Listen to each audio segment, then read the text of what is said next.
Hello everybody and welcome to the channel. Out of ammo, out of time. I'm your host, as always, Krabby Terror 8, and here we are in part 34, I think, of the Season 1 of the Investigator games, and probably the last time we will be here in Season 1 until another deluxe set of Arkham Horror, the card game, comes out, and we get another clutch of Investigators.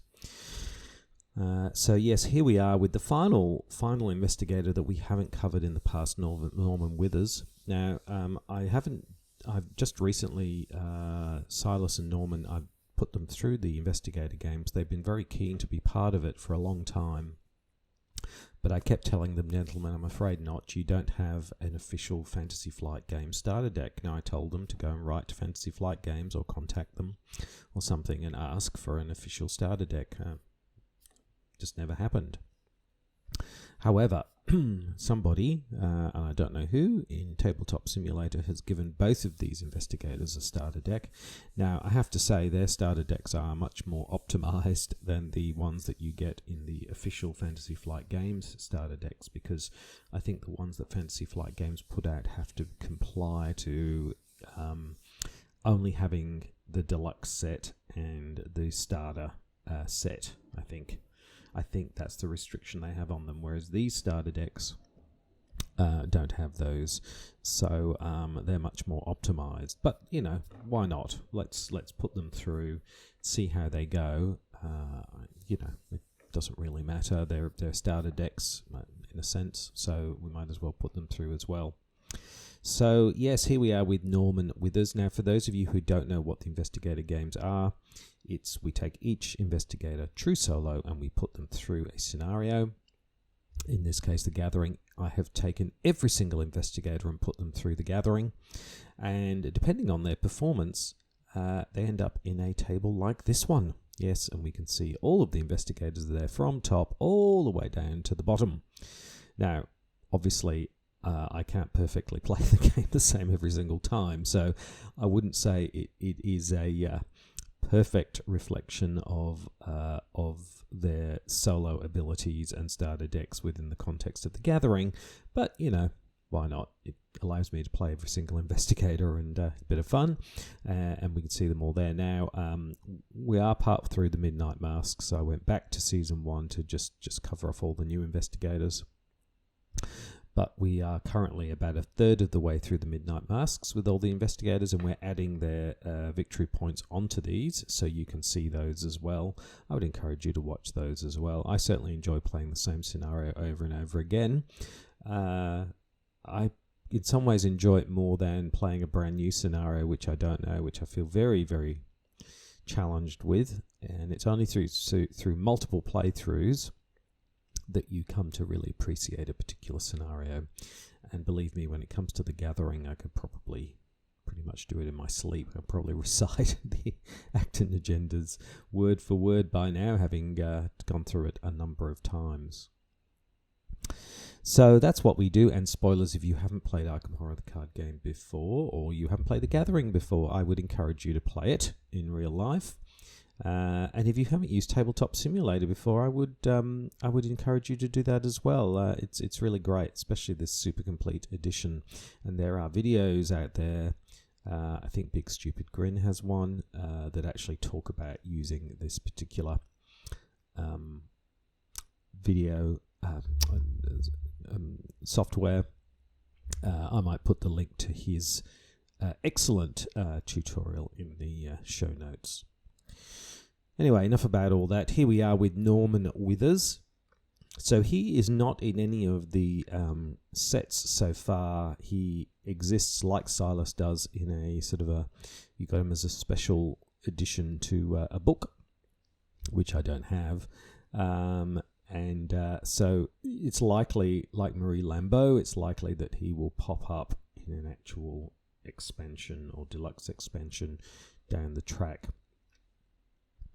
So Norman Withers is a seeker, obviously. He is an astronomer. He's got his hipster beard right there.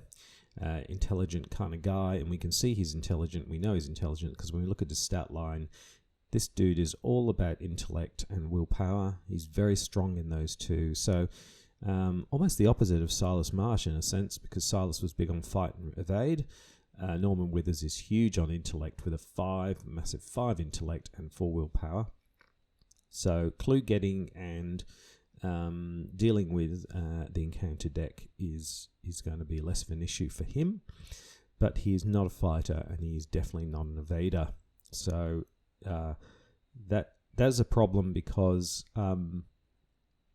when your fight and evade are both low or both high, it's kind of an issue in the sense that it's not always the case, because you can evade and then fight. But usually you want an investigator to be strong on one and at least one of those two, so that, if you're not evading, then you're fighting, or vice versa. Now, in this case, he's neither. So Norman can't effectively evade and he can't effectively fight, which really leaves him relying more on willpower-based spells, which he can take, like Shriveling, or things like I've Got a Plan, and Mind Over Matter, those sorts of seeker cards which allow you to use your intellect to fight rather than your fight. So that is going to be a challenge for Norman, because when it comes to the Ghoul Priest, it's not like we'll be able to just evade him, pop over, grab Leader Chandler. We're either going to have to take an attack of opportunity, probably, to get to Leader Chandler, or something, or have some ability to evade or avoid the Ghoul Priest, which could be problematic. So we might have to just rely on something like Shriveling alone to finish him off. So that's going to be a challenge with Norman, and it would be a challenge, I think, for anyone taking Norman through, which is probably why, unlike Silas, I haven't seen a lot of people playing Norman Withers a lot. Silas is quite popular.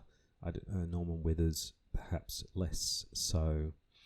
His physical and mental strength are not too bad, actually, 6 and 8, so they're fairly well balanced. So Norman Withers has a couple of effects or abilities here, special abilities, and then his Elder Sign effect. So let's just start with his special ability. He can play with the top card of your deck revealed.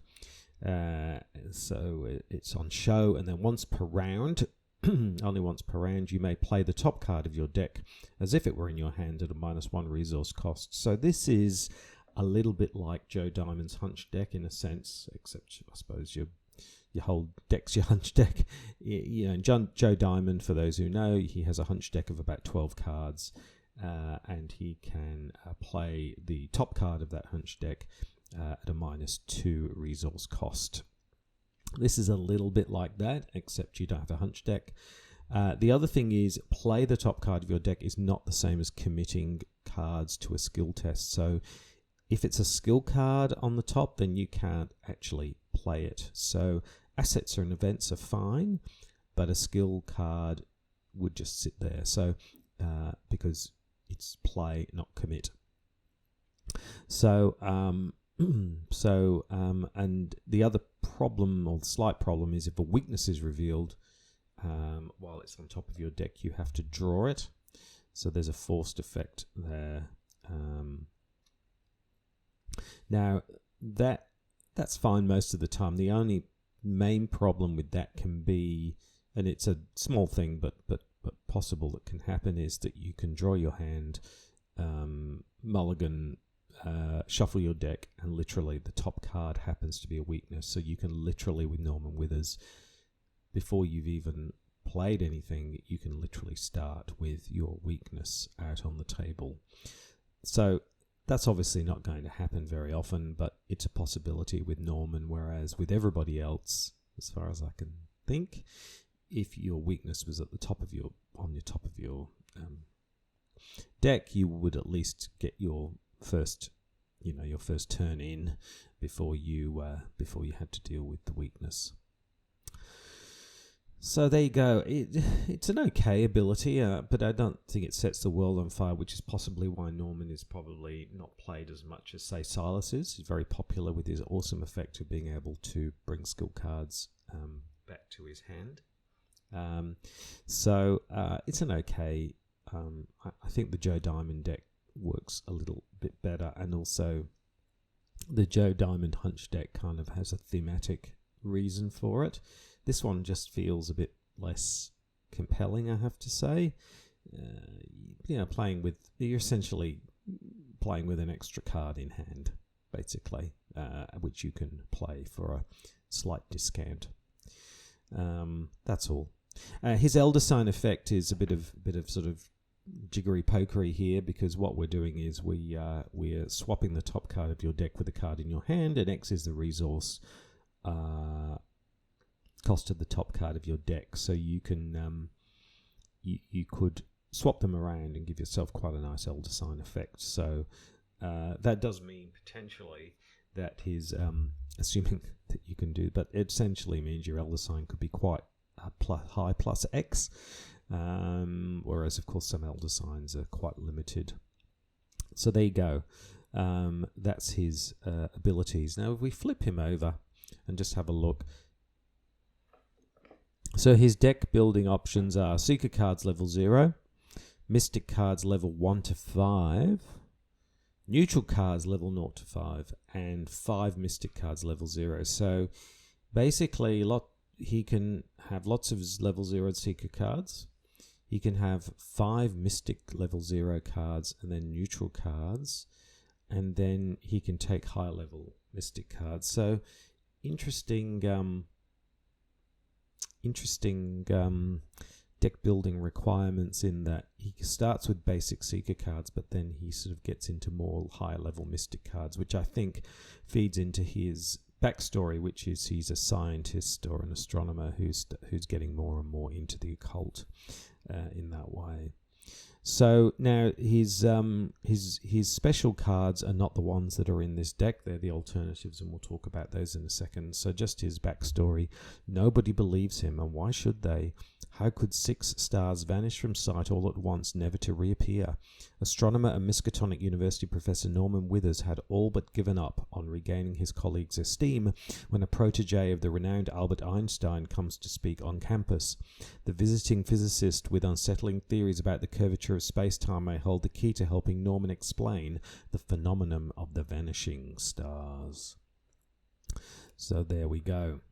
So there's Norman Withers. Now, if we just have a look at his deck, so we can see first of all his special card. His is a 2-cost asset. Split the Angle, Ire of the Void, something very Escher looking. There, Norman Withers' deck. Reveal the top card of the Encounter deck. So for an action, you can reveal the top card of the Encounter deck, and then as a trigger, as a free action. Whatever it's called. I always forget what they're called, these different actions. What's that one called? Free triggered ability. As a free triggered ability, you can exhaust Split the Angle and discard the top card of your deck, discard the top card of the Encounter deck. So basically you can get rid of nasty cards that you don't want to deal with, I suppose, like a monster, for example. Speaking of monsters, his signature weakness here is the Vengeful Hound, which, yes, could appear literally at the beginning of the game. Of course, it's Prey is Norman Withers. While Vengeful Hound is engaged with you, you cannot draw or reveal cards via play a card's effects. So basically, it stops you drawing and revealing cards. However, the Vengeful Hound isn't, it's a 2/2/3, so if you've got a Shriveling, you'll be easily dispatching this guy very quickly, so no big deal. Now, the random weakness that I drew was Chronophobia, which is makes kind of sense with Norman Withers and the physicist stuff, space-time, so that was kind of a nice link. So basically, you take a direct horror at the end of your turn, or you can take 2 actions to discard Chronophobia. Now, whoever did this starter deck, thank you, but an interesting choice. There is no Malign Christopher, which is unusual for a Seeker deck. It does have Dr. William Melson, which basically allows you to cancel an encounter card with using a clue. So that's his ability, which kind of goes with this sort of looking at cards and replacing them. It also has the Arcane Initiate in it, which is always nice to tutor up extra spells, which is always welcome.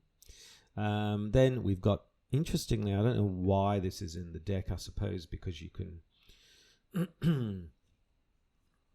I don't know why it's in the deck, but there's a Calling in Favors in there as well.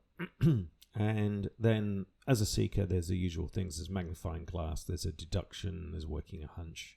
All could be played from your well, no, the skill can't be played, so you can't play this from your deck, but certainly Working a Hunch can. And then there's Shriveling. There's a couple of Shrivelings in here, which will be very important to defeat the Ghoul Priest. And there's Mind Over Matter, which is good. And there's I've Got a Plan as well. So lots of ways to deal with monsters. We've got shortcuts in here, which is very nice. There's a Holy Rosary, which obviously will help with things like Shriveling. So lots of good cards. Pretty reasonable, really, for a Seeker deck, I think. Let's start. Norman Withers is here in the study. I did speak to him in the green room prior. We had a good chat about astronomy and space-time. Apparently Betelgeuse, he was very excited about the fact that Betelgeuse has been dimming recently. I didn't know much about Betelgeuse, but apparently it's been very visibly dimming, and people have been on social media saying, could this be the start of the supernova? However, Norman tells me, and Norman should know these things, that actually it's not unusual over a space of, decades or centuries for Betelgeuse to dim now and again. It doesn't mean that it's going supernova. So that was interesting. He seems like a fairly down-to-earth guy, really, considering he's a professor of astronomy. So, and considering he's more interested these days in the mystic arts than he is in science, I had a really good chat to him, and he seems like a pretty nice, affable kind of person. Is he really interested in winning the Investigator games? No. He's interested in observing how everything goes, and we shall see. He doesn't know Leader Chandler at all. He's only heard of the Ghoul Priest a couple of times, and he certainly isn't looking forward to meeting the Ghoul Priest. He's hoping he's going to be able to rig up some kind of electrical fire thing that he can, burn the Ghoul Priest that way. He's got some sort of plan around that. Otherwise, it'll be Shriveling. We'll see how we go. So there he is. He's waiting for the crowd. The crowd are waiting for him to start. He's just wandering about in the study at the moment. Now here we are up at this area of the business. We've got the agenda and the act deck. I'll just shuffle up the encounter cards, and we might as well read them out, and then we can get going. What is going on? It's late at night, and you're holed up in your study researching the bloody disappearances that have been taking place in the region. A few hours into your research, you hear the sound of strange chanting coming from your parlour down the hall. At the same time, you hear dirt churning if something were digging beneath the floor. And trapped as you leap to investigate, well, given we're a 1 agility, as we get up very slowly to investigate, the door to your study vanishes before your eyes, leaving behind only solid wall.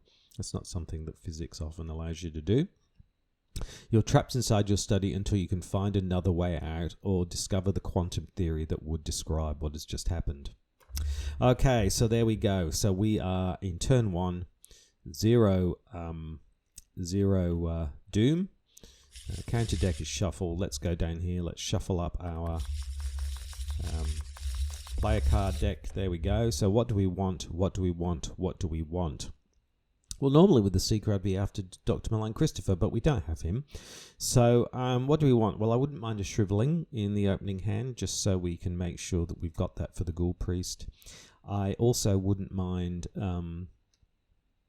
some ways to discover clues, or, well, not one clue, but multiple clues. So things like working a hunch, and those sorts of cards are be good, because I think the faster we can get through this, the better, particularly because it's the Investigator games.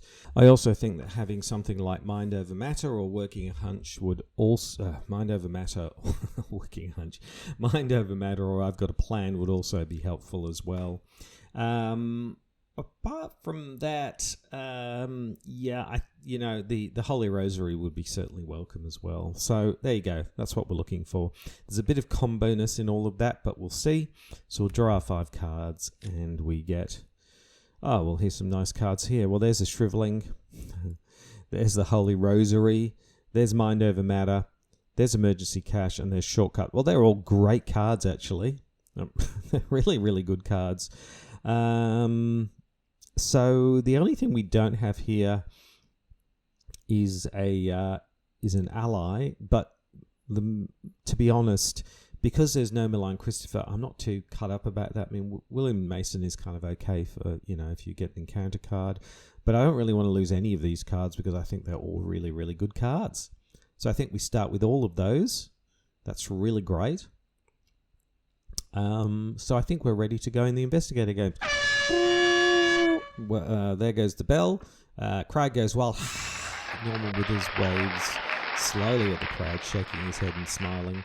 Never been involved in anything like this.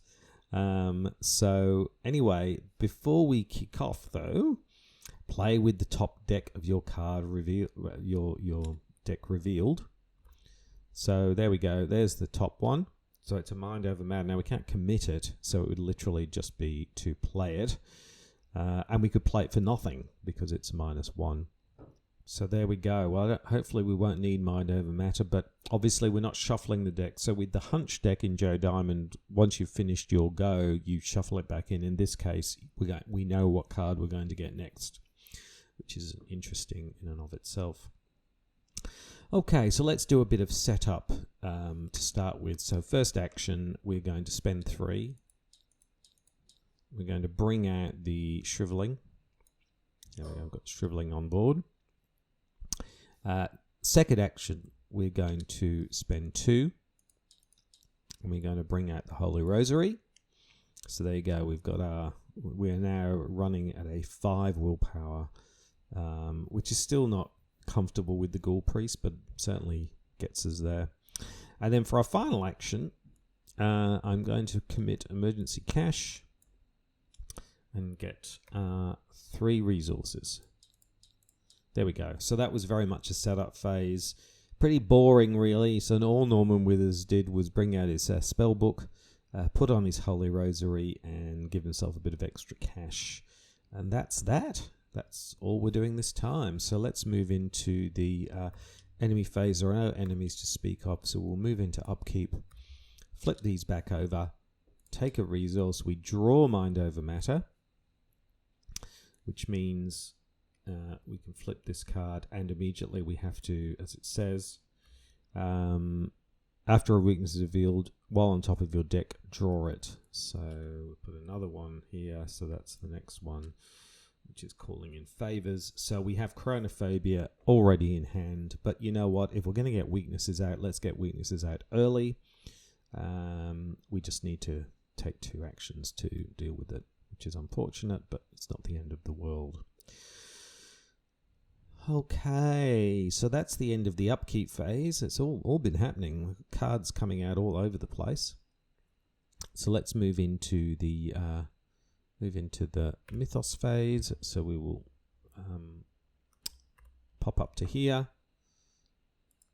Second turn, first doom, shuffle up the encounter deck again, and we get Obscuring Fog. Of course we do. Oh dear. Oh, that shouldn't be too bad for us, I suppose, but oh boy. Okay. So now it's a 4, isn't it? That's extra 2 shroud, doesn't it? That's right. So it's now a 4 shroud location. Suddenly, a fog machine goes off, and there is fog all through the study. Norman Withers is coughing and searching around, blindly trying to find what to do. So there we go. That's the end of the mythos phase. So we move into our next investigation phase. So what do we do here? Well, I think we take 2 actions to get rid of Chronophobia. It's the first thing that we do, so we can discard chromophobia. And then for our final action, let's just go ahead. We might as well and just investigate, because we're at a 5. It's a 4, so a -1 or better. Chaos Bag gives us a skull, which of course skulls are minus the number of ghoul enemies. There are no ghoul enemies at our location, so it's a 0, so we succeed. So we get the first clue. Well, that was easy enough. There we go. So that was a fairly boring round, really. Norman's starting off very, very slowly. He won't be doing this particularly fast anytime soon. Basically, he got rid of his chronophobia, and then investigated successfully, and we got the first clue. Okay, so next time we'll get the second clue. That'll be our that will be what we'll be looking to do. So the enemy phase, there are no enemies to speak of, so we will move into the upkeep phase, flip these back over, take another resource, draw a card, which we know. Okay, so we're going to get an ally next time. I guess it is nice to know what's coming up.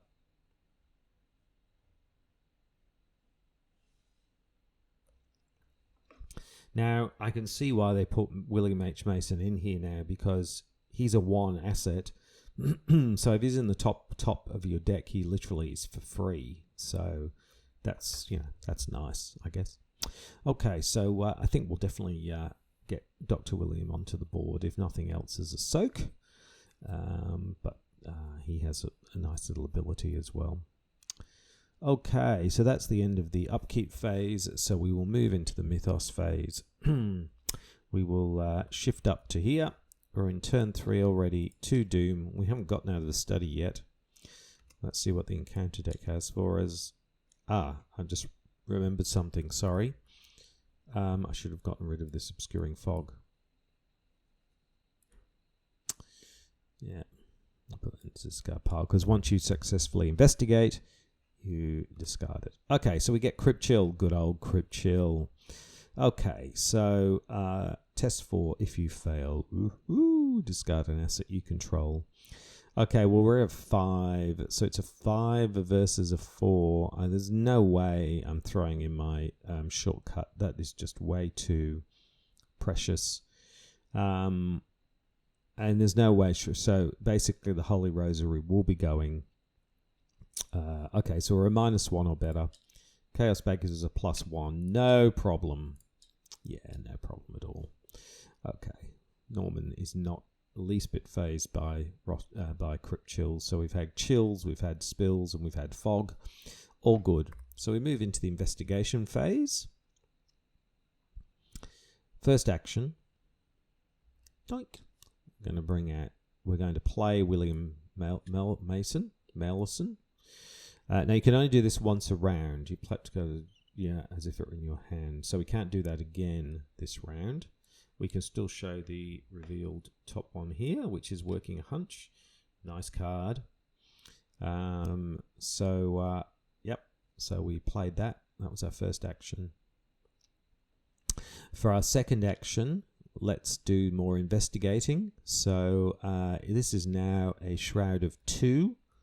Yep. So a Shroud of 2, we might as well just go ahead and, because we're a 5, so that's a -3 or better.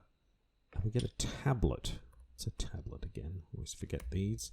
-2. Okay, so that's fine. We get the second clue. Very nice. So we get the second clue. Now. We could either stay here for another turn, or we could get ourselves into the hallway and up to the attic. I think that's probably a good idea. So let's spend the clues. Let's put out the clues. Let's pop up to here, because already a bit behind as it is. You notice that the edges of your newly purchased rug with the solar system on it, it's a lovely rug, is tattered and mud-stained. Finding this odd, you shift the furniture aside and pull back the rug. To your surprise, you see a door leading out of your study. Slowly you turn the knob and the door swings open, revealing the hallway below. You jump through the doorway just landing on your feet but stumbling a little bit on soft dirt. The door to your study slams shut above you. The smell of burning wood fills the narrow hall, intermingled with the scent of rot and decay. Put into play the set-aside hallway, cellar, attic, and parlour. Discard an enemy from the study, each enemy from the study. Place the investigator in the hallway. Remove the study from the game. Okay, let's do all of that. So we go wee, punk into the hallway, flip the hallway. Goodbye, study. Yes, let's just read the next bit, which is the barrier. A glowing barrier blocks the path to your parlour. As you move towards it, intense heat forces you to back away. Picking up a handful of dirt, you toss it at the barrier and watch in horror as the dirt incinerates. Wow, what temperature would that need to be? Anyway, perhaps there's something in the cellar or attic that can help. When the round ends, investigators in the hallway may, as a group, spend the requisite number of clues to advance. Okay. All right, so for our final action, we will pop up to the attic. Up to the attic. And yes, indeed, we are horrified by what we found in the attic. Bloody carcasses, paint pots, crates of discarded homebrew, God knows what else, and we take a horror. Let's put the horror on. In fact, it's William Mason who takes the horror. Norman couldn't care less. He's already withstood all kinds of things, but William, it's just a bit too much for William Mason. Okay, so that's that's that. Yes, that's the end of our turn. So that was all action packed. We got William Mason out. We then got our final clue. We then cashed in the clues and got ourselves into the hallway, and then got up to the attic. So we're ready to investigate the attic next time, which with a 5 intellect we should have no problem doing at all. So there we go. That's the end of our turn. So we move into the enemy phase. There are no enemies to speak of, so we move into upkeep. Flip those, take another resource. So we draw the working a hunch, which depending on what we get, we might keep that for the cellar. See how we go, which means we play with it's a nice card, anatomical diagrams. Fast play during an investigator's turn. Play only if you have 5 or more remaining sanity, which we do. Choose a non-elite enemy at your location. Until the end of the active investigator's turn, that enemy gets -2 fight, -2 evade. That could come in very handy, as long as it's a non-elite enemy. Okay, that's the end of the upkeep phase. So we move into the mythos phase. Shift up to here. Now it is turn 4. There are 3 doom down, so this has flipped. So let's put that back down to 0. And this says, your house continues to change before your very eyes. The walls have decayed and the ground in many rooms has turned to dirt. It's almost as if you've been transported somewhere else entirely. Although every now and again you recognize elements of your former home. There's my signed Carl Sagan poster. I wondered where that had gone. There's my brass telescope. Nice. For looking at the night sky. The lead investigator must decide either each investigator discards 1 card at random from his or her hand, or the lead investigator takes 2 horror. We've got lots of cards here. Or do we take the 2 horror? Yeah, go on. I think we take the 2 horror. Why not? We'll put a horror onto the Holy Rosemary and we'll take 1 of the horrors. I think that's better than losing cards from our hand. So this has Rise of the Ghouls. The floor beneath you is giving way, and you see a vast network of tunnels twisting into the darkness below. Shapes and silhouettes of strange creatures move swiftly through the tunnels, trying to find a way up. You probably don't want to be here when they do. Dun, dun, dun, dun. Yep, we got 7 turns. Okie dokie. Yes. All right. Well, let's see what the lovely encounter deck has for us. And it throws up Look at that. I was thinking with anatomical diagrams, I wonder if we're going to get a ghoul minion. And as if on cue, hello, a ghoul minion appears. There we go. Dun, dun, dun, dun. Hello. It always looks like he's hanging off a fridge in front of a flag. Anyway. All right. So, yes. Okay, so there we go. That's the end of the mythos phase. So we will move into the investigation phase. We have 3 actions here. Now, as we know, Norman is not the world's bestest at killing things. However, we have 2 mind over matters. Fast play, till the end of the round, you may use your intellect in place of fight and evade. So that's good. Because I don't really want to use these shrivelings. They're too precious. We also have anatomical diagrams. We can choose and it gets -2 fight and -2 evade, and that's a fast play as well. And it actually doesn't cost us anything. So I think we fast play the anatomical diagrams. Nice. Oh, there's another one. But we can only do that once around. So it is now, for the rest of the turn, it has got 0 fight and 0 evade, which means if it's 0 and we are 2, unless we auto-fail, we succeed. And I don't think we can do... These don't give us +1 damage. No, so actually, we might as well just go ahead and just fight this thing, because unless we get the auto-fail, we will succeed. So let's go ahead and do that. First action, fight. -2, 0 versus 0. So we do a point of damage. And we'll do it again. And we get a 0. And so we discard and we kill the... took us 2 turns, but we killed the ghoul minion. Thank you, anatomical diagrams. For our final action, we will investigate. It's a shroud of 1. Up there in the attic, yes, it is a shroud of 1. So we are a 1 versus a 5, so -4 or better. Chaos Beggar is -3, so we succeed.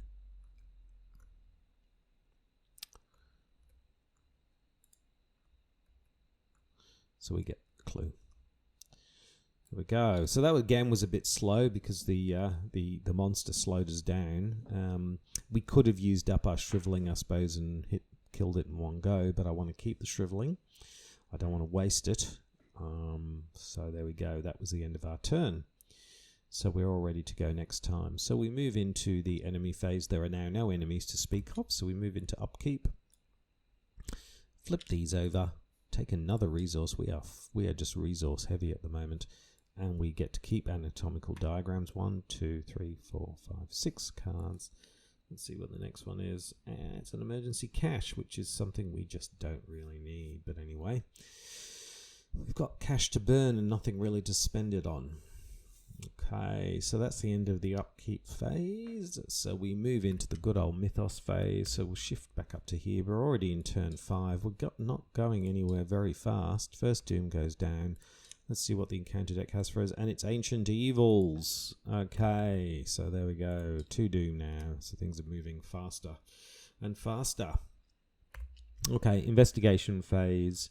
Let's just see where we're at. So we're in the attic. Let's get this clue and let's get down to the cellar and get those clues there. And I'm just thinking, I was going to use the shortcut, but actually what I'm thinking is that we use the shortcut when the Ghoul Priest comes along to get ourselves into the parlour, because that's probably the best time to use it. I think when we really need lots and lots of turns to get everything done, or we can use it, get Leader Chandler, get ourselves back to the hallway, hit the Ghoul Priest, something like that. But I think that's the best time to use it, because I think having Leader Chandler will make a big difference, I think. Okay, so that's the end of the so that was the end of the mythos phase.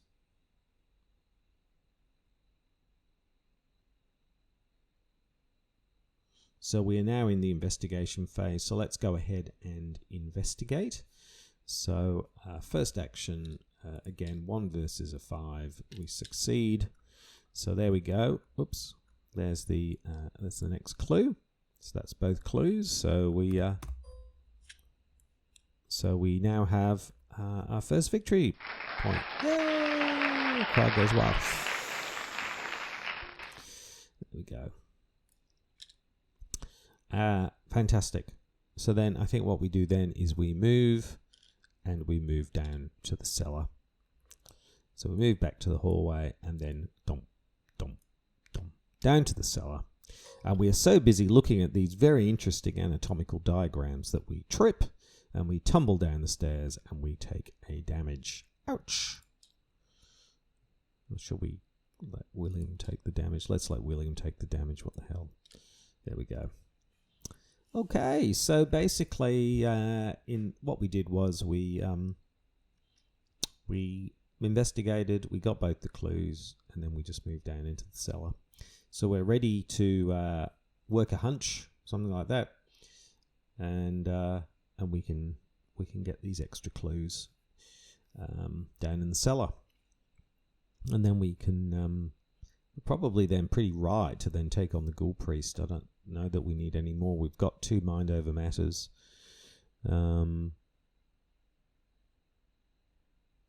Yeah, that kind of thing. So, and we've got shriveling, of course. Okay, so no enemies to speak of. So we move into the upkeep phase. We'll flip these over. Another resource. 1, 2, 3, 4, 5, 6, 7. Let's see what this is. Well, don't really need the arcane initiate.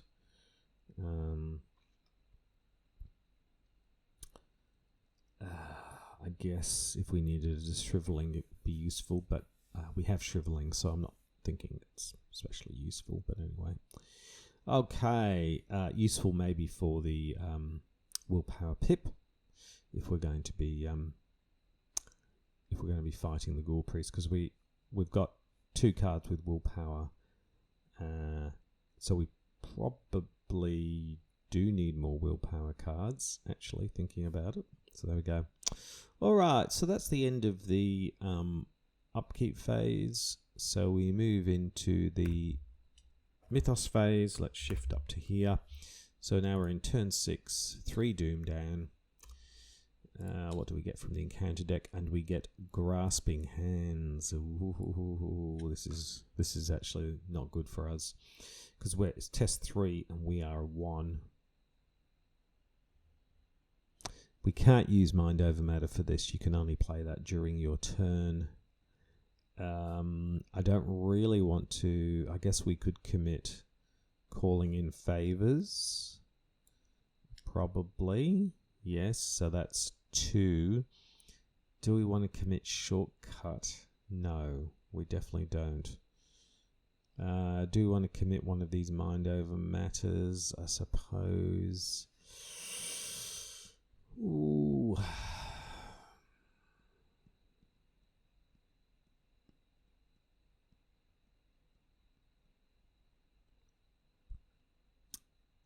Yes, I think we should.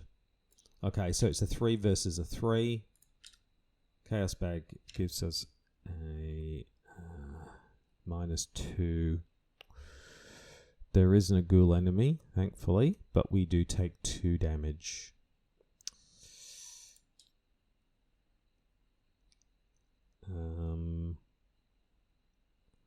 Do we need William Mason?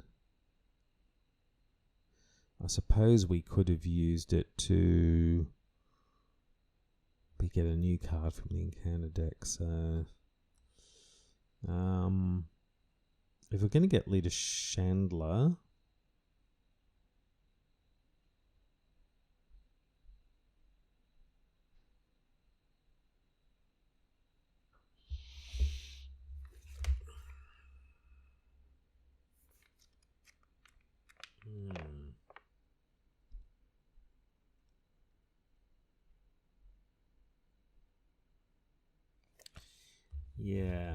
yeah, I think we get rid of Mr. Mason.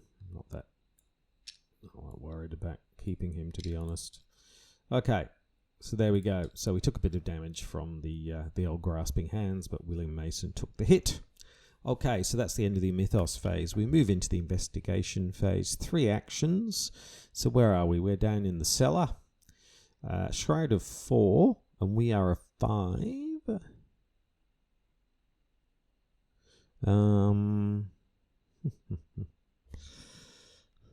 Well, let's go ahead and just do it. And then we can... let's just do it. Let's see how we go. Let's try and get them this turn. So 4 versus a 5. So a -1 or better. Chaos Bag is -4. No way. Let's try again. -2. No. This isn't going as well as I thought. Let's try again. That's a -1, I think. Is that a -1? Yes, it is. So we succeed. And then I'm going to pay 2 and put in working a hunch. Fast play during your turn. Discover a clue at your location. So we get both clues. So there we go. I wanted to see if we could get one ourselves and get the other one. There we go. So crowd goes wild. There we go. There's the next victory point. And then we'll grab these clues. There we go. Put them in here. Okay, so we've got all the clues. Great. Fantastic. So that was 2 failed investigations, and then we succeeded, and then we used working a hunch to get the final clue at the location. So that's all great. So I think now the main thing is to bolster up our willpower cards as much as we can, and also see whether we can get enough cards to get Leader Chandler. So I think we might spend a go drawing some cards, depending on what we get, and then we can move forward to try and get Leader Chandler and kill the Ghoul Priest. I think that's the way to go. Yeah, because with Leader Chandler, oh no, but that's fight, isn't it? So it doesn't really help with the fight, but it does give us +1 damage. Anyway, let's see how we go. So that's the ending mission. There's no enemies to speak of, so we move into upkeep. We'll flip these over. We'll take another resource. We draw the arcane initiate. And there's the winged hand. Oh well, it's better to get out the way now than later. So, sorry, the vengeful hand, which means you cannot draw or reveal cards. So at the moment, we can't reveal another card. We can't draw cards. So we just need to deal with this vengeful hound, which I think we can do pretty easily. Okay, so that's the end of the upkeep phase. So we move into the mythos phase. Let's pop up to here. We're in turn 7 for Doom. Now what would be bad, I've just realised, and we've gotten rid of William Mason, is if we get another monster. So let's hope we don't.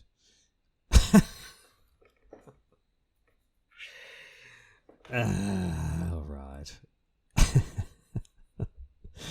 Oh, it's only rats. What the hell? Okay. Oh dear, suddenly we've got a vengeful hand and a swarm of rats down in the cellar. Norman doesn't know what to do with himself. Come on, Norman. Time for some mind over matter. Anatomical diagrams, whatevs. Okay. Yes. All right. Okay. So we'll move into the investigation phase. We have 3 actions. Okay, first of all, we might as well use this. Choose a non-elite enemy at your location. Is this an elite enemy? No. So we will spend 1 and bring out anatomical diagrams. It gets -2 fight and -2 evade, so it's a 0 fight. Yes. Does that mean we need mind over matter? We don't need it for that, but we might need it for the rats. Anyway. Yes.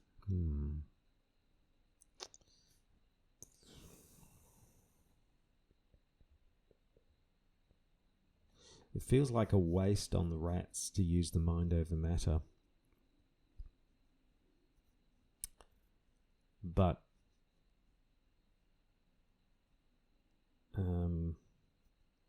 At least that way we can be assured of killing it rather than messing around having to do another turn. And I don't think we're going to need Mind Over Matter after that because we're getting in the hallway and we'll be doing some shriveling. So I think we're okay. But anyway, let's deal with this Vengeful Hound, which is now a 0 fight. So we're a 2 fight versus a 0. So again, as long as we don't auto-fail, we will do a point of damage. Chaos Bag gives -1, so we go down to 1 versus 0, so we do a point of damage on the Vengeful Hound.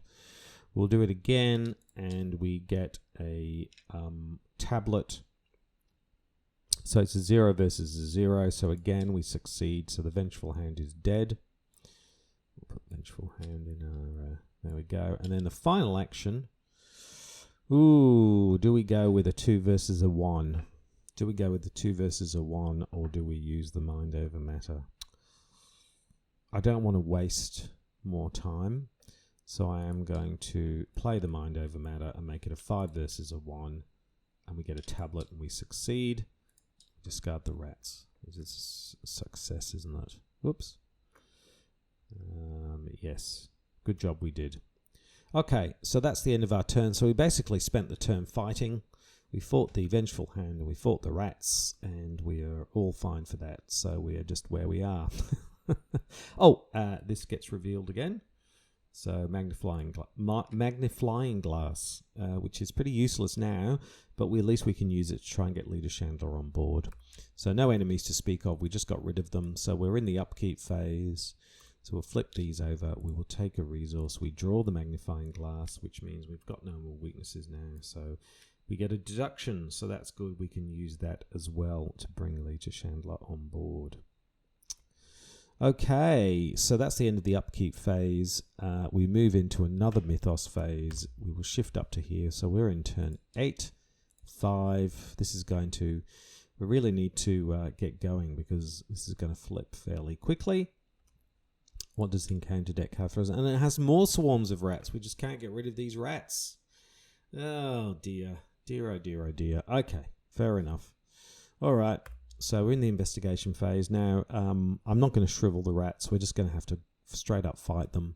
So 1 versus a 2. Chaos Bag gives us a 0, so we kill the rats. Wow, Norman Withers. I tell you what, Rambo Norman Withers. Norman Rambo Withers, I'm going to call him from now on. Just killing their monsters. Killing their monsters. Second action, I am going to actually move out of the... cellar into the hallway, so we're ready, and then we will draw the deduction. Another shriveling. Okay, there we go. So there we go. Now, so that's the end of the investigation phase. There are no enemies to speak of, so we move into the upkeep phase. Flip these back over, take a resource. We draw the shriveling. 1, 2, 3, 4, 5, 6. 6 cards. Oh, another shortcut. Well, that's good because that's another willpower card. So that gives us 3 willpower cards, which we can use with the shriveling. So that's good because that basically means we can fight the Ghoul Priest with a 6 versus a 4 3 times, which is nice. So the question is now, we have 2 choices here. We could go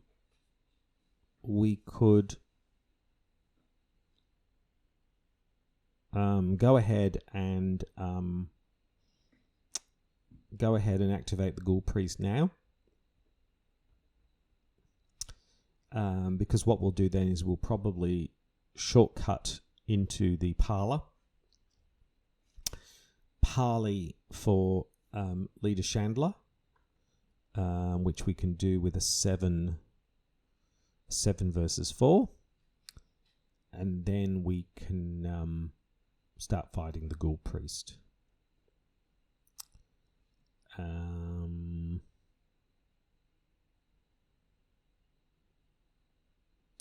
Yeah. I feel like that's probably the right thing to do. I mean, we could get more cards, but we've already got 2, 4, 6. We'll have 7 cards.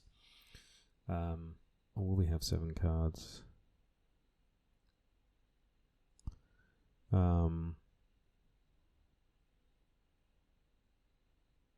Yeah, we'll.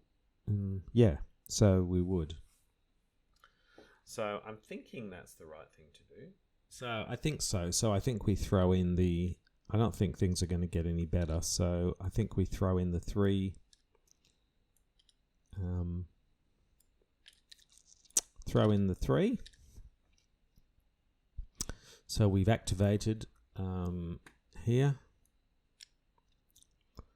Flip this over. Using the barrel from the attic, you carry ice and snow from the cellar and hurl it at the barrier. The barrier sparks and shudders and consumes the ice and hisses and fades out of existence. The barrier blocking passage into the parlour has vanished. Reveal the parlour. Put the set-aside leader chandelier into play in the parlour and spawn the Ghoul Priest in the hallway. Okay, let's find leader chandelier. There we go.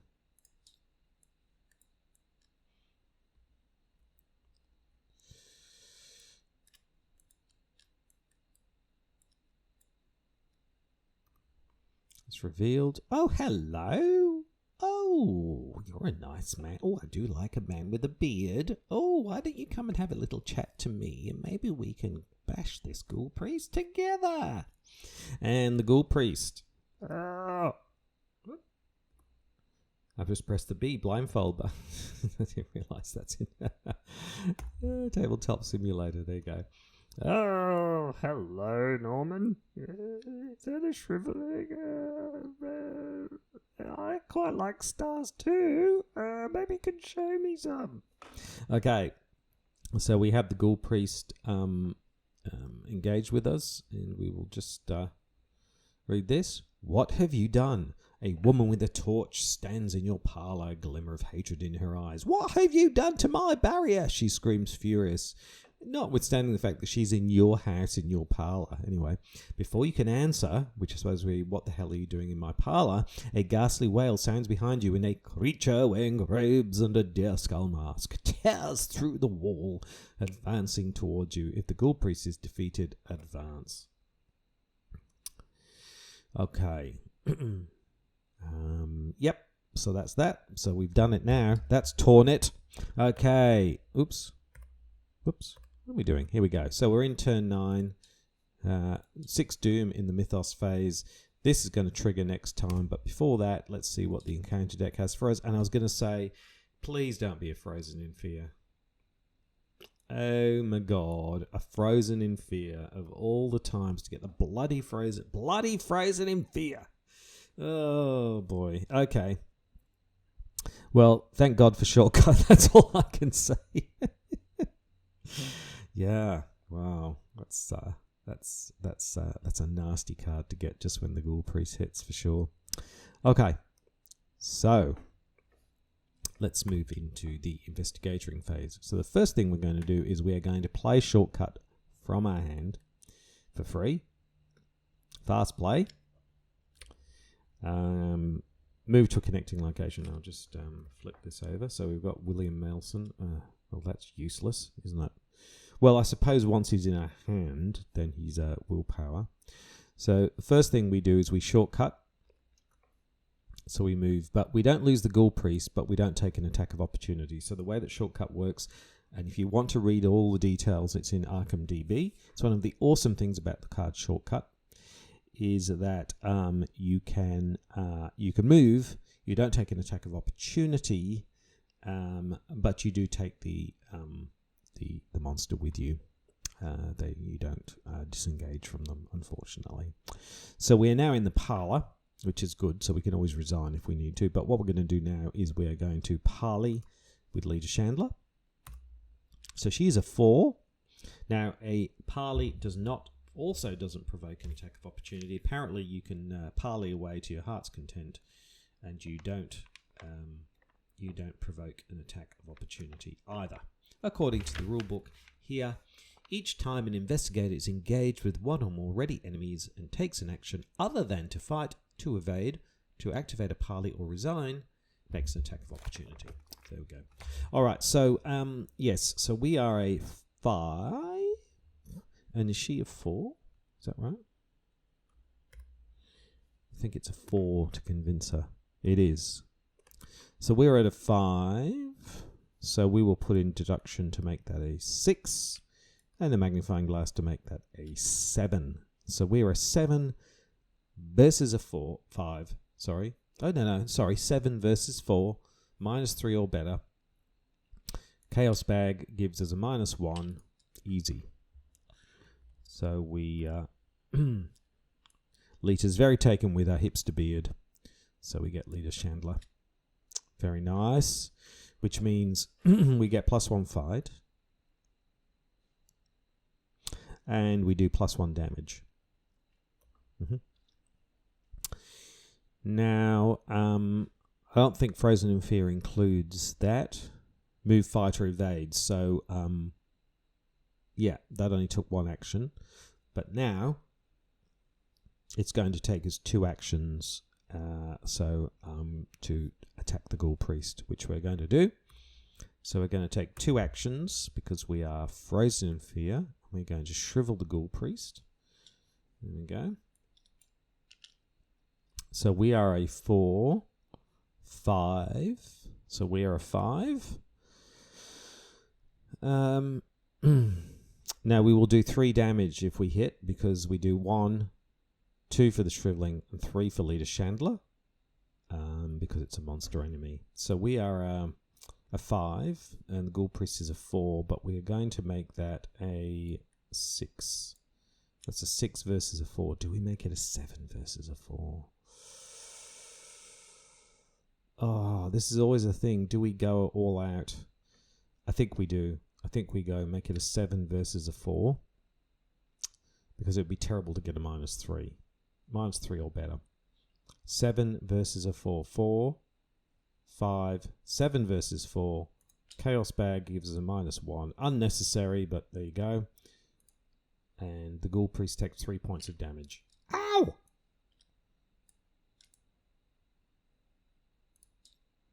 3 points of damage. Now that was not a symbol, so we don't take a horror, thank goodness. Excellent. Really nice having Lita Chandler with that +1 damage. It's really, really good. Now we can test this Frozen in Fear now. So it's a 3 and we are a 5. 3 versus 5. Let's see what the Chaos Bag has. And we get an Elder Sign. Which we don't need to do this. So you swap the top card of your deck with the card in your hand. No, we don't need to do that.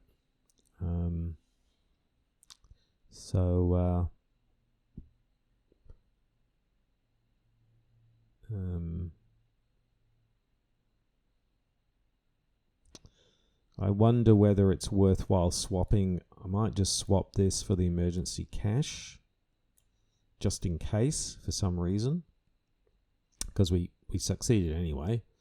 Yeah, okay. So we can discard the Frozen in Fear. That's all good. Excellent. Okay, so there we go. That's the investigation phase. Now, in the enemy phase, we do get hit. We get 2 and 2. So let's just put the 2 and 2 onto Lita. Might as well. Yep.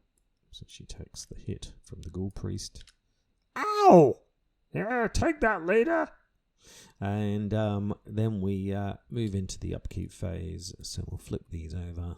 We will take a resource and we will draw the emergency cash. Which means, what's the next card on the thing? Oh, logical reasoning.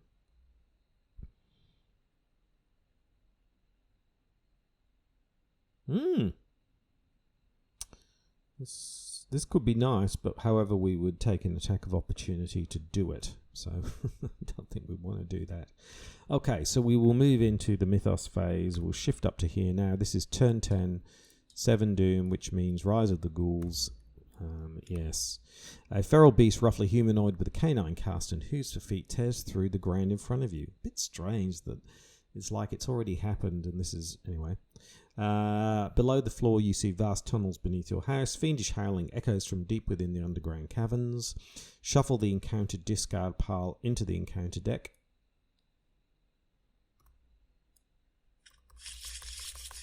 Yep. Discard cards from the top until a ghoul enemy is discarded, and we draw that enemy. Okay. Oh, Ravenous Ghoul, straight up. Okay. So, Ravenous Ghoul joins us. Well, it's a bit too late for the Ravenous Ghoul because we're going to finish off this Ghoul Priest. You're going down, Ghoul Priest, says Norman Rambo Withers. Oh, my hero. Oh, you're so strong and brave, Norman. Okay, yep. So, what does this say? They're getting out. You hear a crazed howl outside, and suddenly all the creatures turn their attention to that sound. They rush to escape the house, breaking down doors and clawing at everything in their way. At the end of the enemy phase, each unengaged ghoul enemy moves one location towards the parlour, and at the end of the round, one doom on the agenda for each ghoul enemy in the hallway or parlour. Okay. All right, well, let's bring this one home, shall we? But before we do that, we need to draw from the encounter deck. This could really turn into a party. And we get... Ah, yes! Party! Party! Yay! It's a ghoul party. Ghoul party. Ghoul party. Ghoul party. There we go. So look at this. It's all a bit late, though, for the ghouls. Although we wouldn't want to draw a skull. I just realised drawing a skull is going to be very nasty. Suddenly skulls are not a good thing to draw. Yes, actually it's not as awesome as it sounds. Anyway, we will move into the investigation phase. Oh, it would be so awesome to have logical reasoning in our hand, wouldn't it? Unfortunately, we can't do that. I have a clue. Choose an investigator. That investigator heals 2 horror or discards a terror card. No point. The 2 willpower would have been just freaking awesome, though. Oh, well. Okay, so what do? Well, we can't evade. We've got to fight. Now, we could either fight at 2, 3, 4. We could fight at 4 versus 4. No, I don't think so. So I think we'll be fighting it with shriveling again. So we're going to shrivel. Wrong one. Sorry. We're going to shrivel. We'll throw this card in. So that gives us a 4, a 5, a 6. A 6 versus a 4 against the Ghoul Priest, which is a -2 or better, which was better before we ended up with 3 ghouls in our location. So skulls are now not. We will fail. Here we go. Drum roll. This could be for the... this could be the end of the game. The crowd hushes. The ghouls all suddenly frozen. Norman Withers starts looking at his spell book and weaving certain funny symbols into the air. And... is that... Hold on. Oh, is that right? 4, 5, 6... No, we failed. Oh, no. Oh, dear. So, 2 and 2.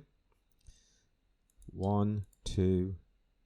1, 2. Oh, dear. Oh, dear. Wow, that is bad. That is bad.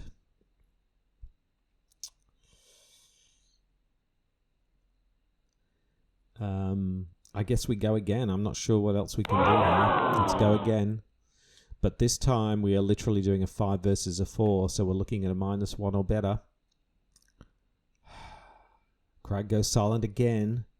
Norman sweat from the bloody brow. Oh. Oh, boy. That is bad. So, oh boy. So we take another 2. Oh boy. And because we revealed one of those symbols, we take a horror. Okay. I think this is the end of the line. We have 1 chance left. And I think if we don't, even if Leader Chandler goes down, this is it. This is it, ladies and gentlemen. It's coming down to the final. Or do we resign? We could resign. Oh, what do we do? So we have to get a 0, an elder sign, or a -1 to succeed, or we resign, because if the skulls were -1, then it wouldn't be too bad. But actually, we would be cheating death, to be honest. Yeah, I think survival is better than... So I think the best thing to do for Norman is to resign. Resign, this is too much for me. I run out the door, fleeing in panic. So we resigned on the final action. Which is probably a good idea. Let's see what would have happened if we hadn't resigned. Ah.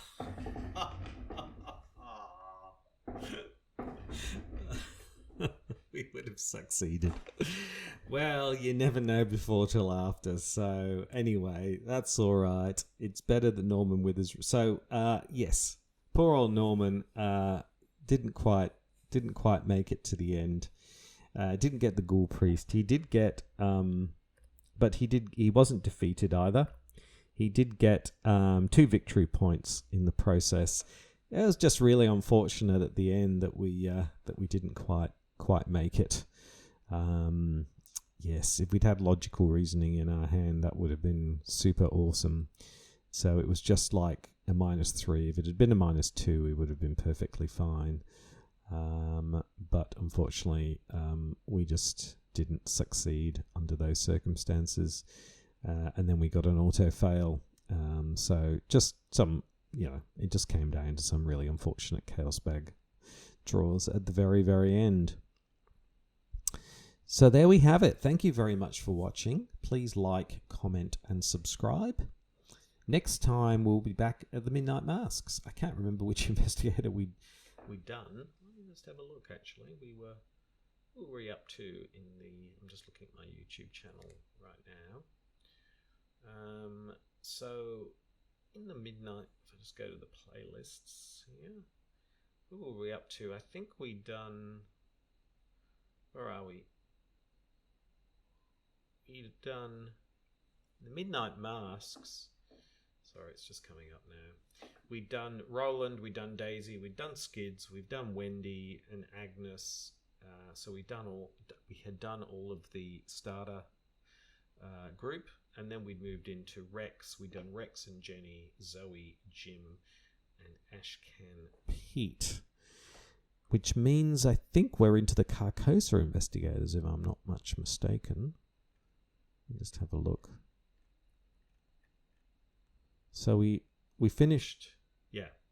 We finished all of the, we've done Jenny, we've done Zoe. No, we haven't done Zoe. Oh yes, we have. We've done Zoe. So we've done the first 10. 1, 2, 3, 4, 5, 6, 7, 8, 9, 10. So we've done all of the Dunwich Legacy investigators. So we'll be onto the path to Carcosa investigators. And in fact, I think Safina Rousseau is top of the table currently as we speak. So we'll be moving on to the Carcosa investigators. Now we're going to keep the order the same. Who was the first Carcosa that we did? Was Mark Harrigan. So we will be doing Mark Harrigan next time in the Midnight Masks, and we will see how he goes. But until that time, once again, thank you for watching, and I will see you next time. Goodbye.